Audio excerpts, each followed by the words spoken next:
This is about the different paradigms people may use to understand what the body is and what health and healing is. The first is magic. And I'm going to mention this because earlier this week I saw an article that someone posted on Facebook where Tony Robbins, the motivational speaker, somehow convinced 21 people that if they walk over burning hot coal, they will not hurt their feet if they were positive enough about it. So there were 21 people who had to be treated for severe burns to their feet because it doesn't matter how positive your attitude is. If you burn your feet, you're going to be affected. But this magic perspective is one where people approach health by throwing all science and rationality out the window, and they just believe whatever nonsense mumbo jumbo.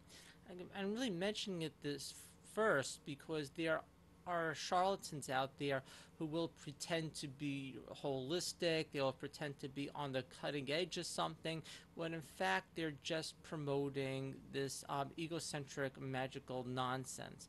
If we look at how religions develop before you have actually development of religion, primitive hunter-gatherer tribes would believe in magic, the egocentric, they have the power. Then later on, formal religion is created, and people transfer that power over to an external god. But I'm saying that to make the point that the belief that you personally have magical powers to transform your health is it's very low level of way of thinking. It's very primitive. It's not very advanced. Yet you can find someone like Deepak Chopra telling people that by just thinking the right stuff, they can heal their bodies. Now, yes, having the right attitude and what one is thinking does play a major impact into health. And one can say that you really can't recover from severe illness without having the right mindset.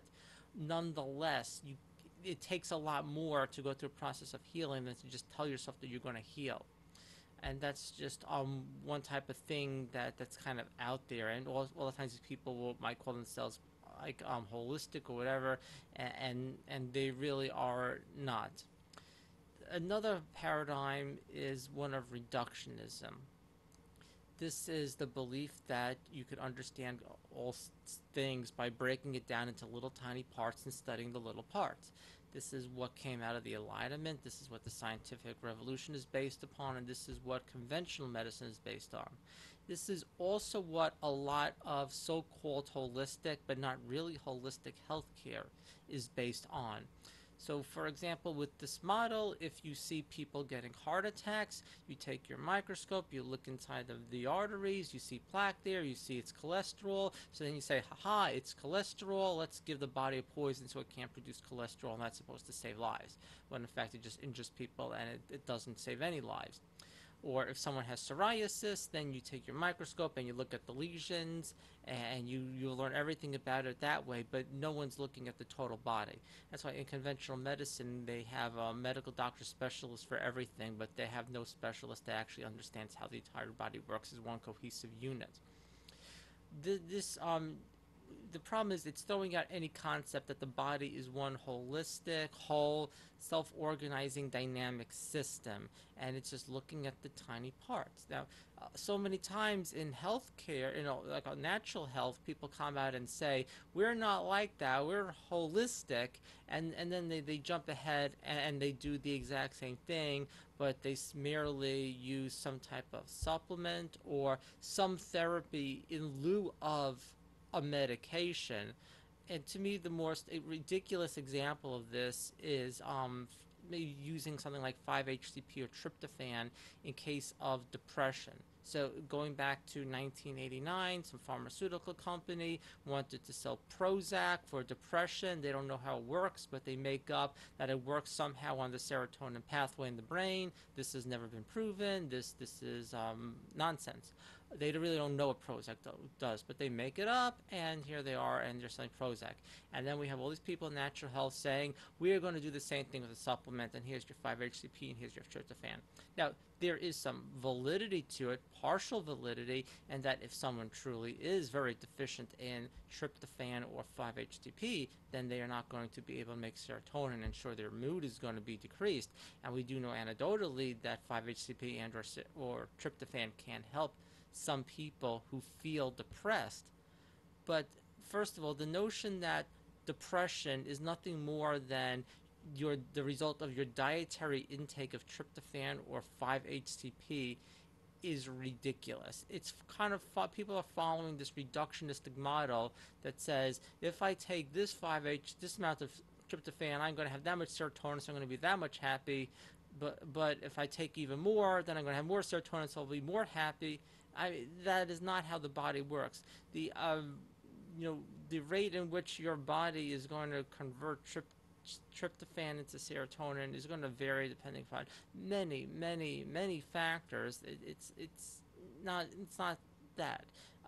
And this notion that the body is such this simple machine that you input this amount of a nutrient and get that amount of a neurotransmitter, and that neurotransmitter it does this specific function.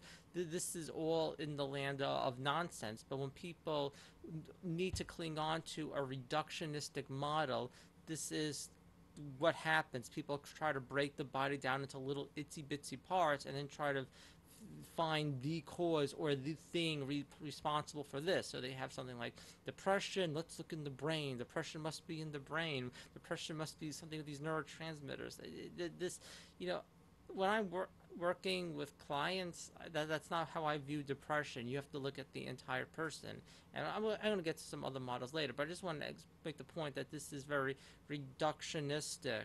Or anytime that you see people selling a supplement and they're like, take this supplement for this disease, I mean, it might be helpful, and in certain cases it's definitely warranted, so I'm not against that, but that's very reductionistic.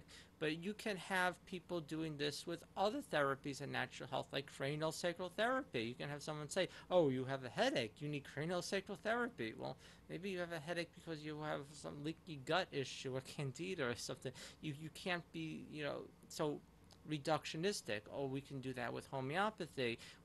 Someone might have a terrible amino acid deficiency because they're not eating properly, and then they'll go on and they'll take some homeopathic stuff without even looking at the nutritional aspect.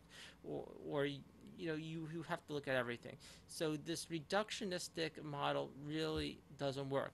But then the next step is not, people don't go ahead and replace the reductionistic model necessarily with a truly holistic model. What they do is they start to replace the reductionistic model with a type of network or systems model. And this systems model, which is definitely a better move in a good direction, what it does is it starts looking at all the interactions. So then people realize, oh, the mind is connected to the body somehow. I don't know how they couldn't notice that, but they just suddenly become aware of it, and then they're aware that the GI system is affecting the endocrine system, and that's affecting this, and that's affecting that. And what happens is this type of network approach, you start mapping out all the interrelationships in the body, and this is important. This is good work. But it just becomes so complicated because everything is connected to everything else. And I definitely have seen practitioners in natural health or I'll go to seminars and they're talking about how this is connected to this and that's connected to that and that becomes connected to this. And it just becomes a complete clusterfuck of information. And then the interventions which are proposed by this paradigm is that we need to gather more and more information, and then we're going to use some drug or nutrient targeted specifically at certain places within this vast network of processes to restore health.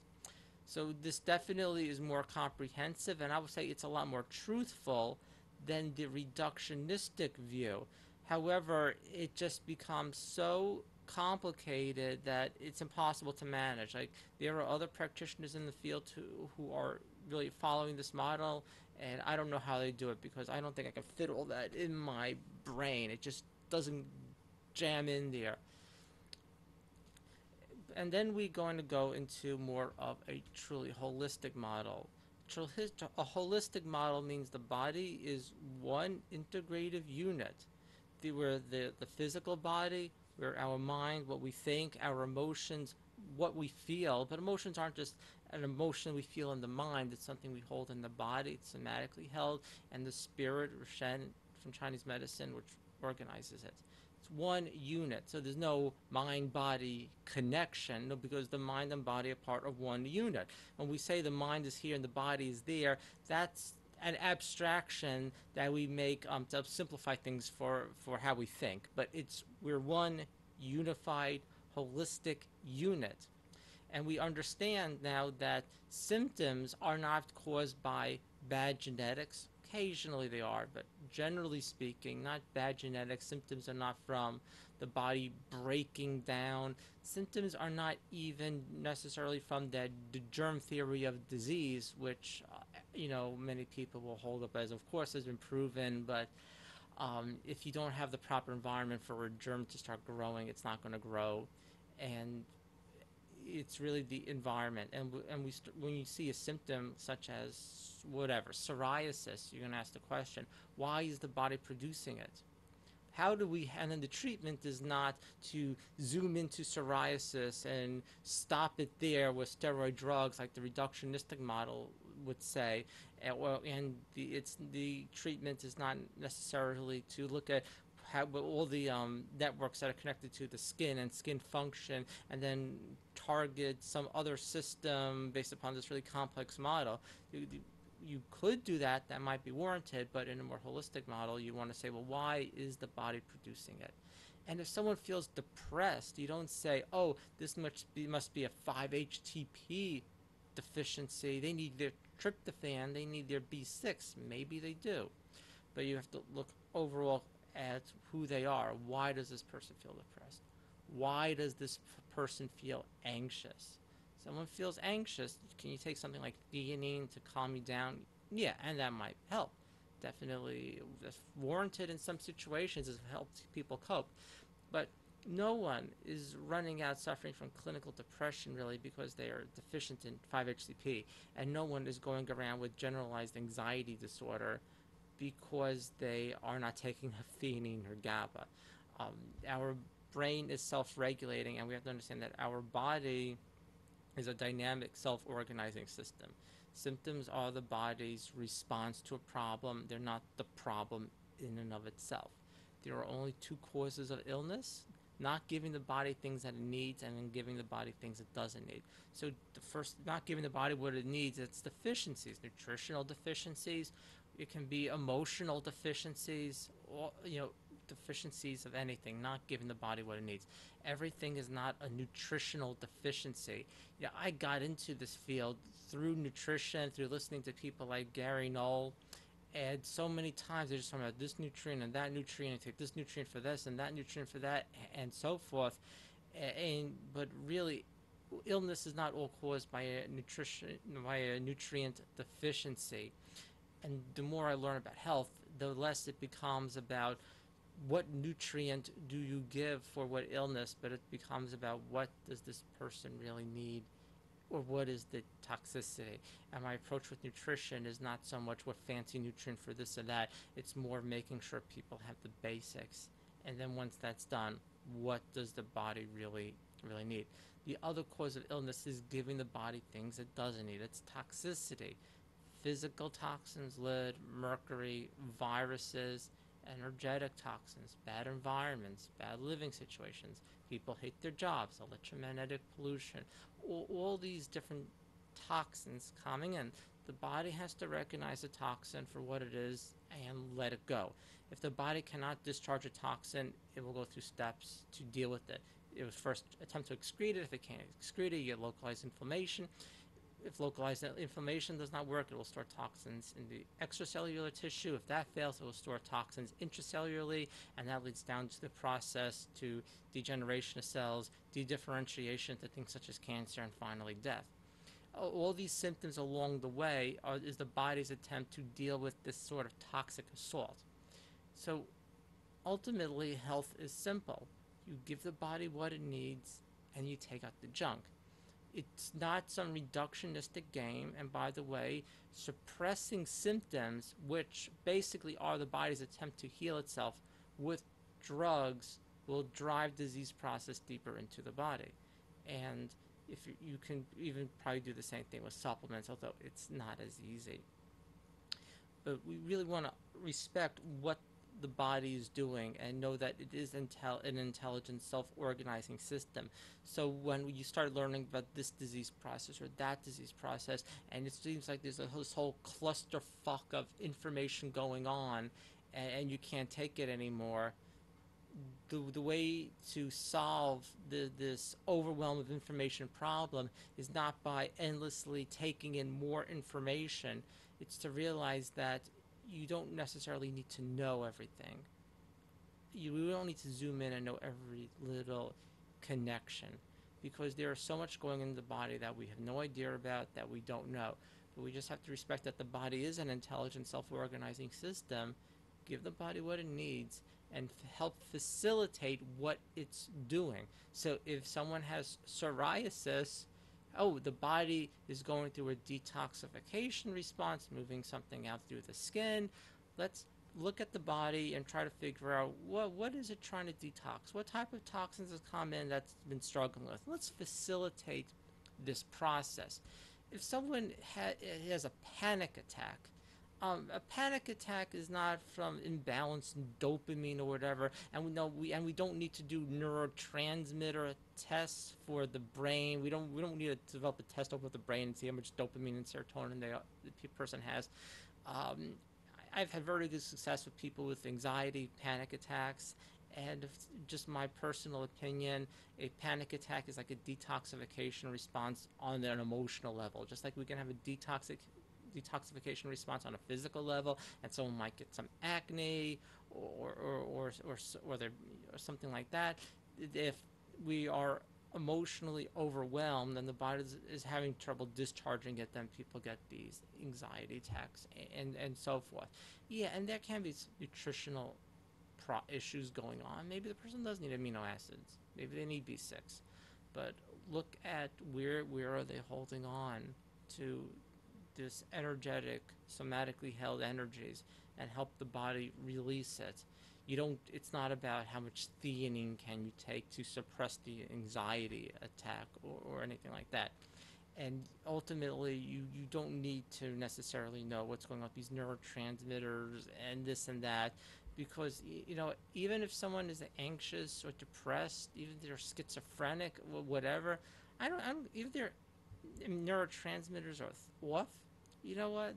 Well, maybe they don't have these mental symptoms because their neurotransmitters are off. Maybe their neurotransmitters are off because they have the mental symptoms, because their body is trying to produce those mental symptoms as some type of logical response.